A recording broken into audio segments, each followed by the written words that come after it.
Ассалаумағалейкум ағайын. Шымкент қаласы Абай ауданы Құрсай елді мекенінен 15 шақырым жерде орналасқан осы керемет фазенда сатылымға шықты. Жер көлемі 86 гектар, 2 тұрғын үйі бар.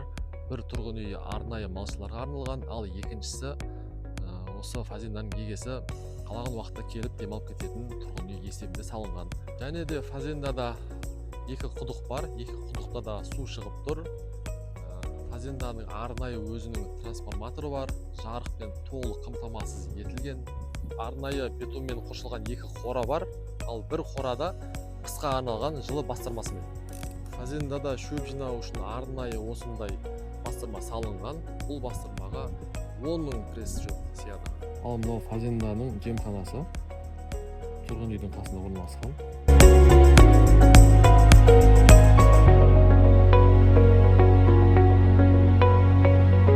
Фазенданың бағасы 60 миллион теңге, кішігірім саудасы бар. Қала маңынан осындай фазенда іздегендерге бұл керемет мүмкіндік. Төмендегі нөмерге хабарласыңыздар, кішігірім саудасы бар.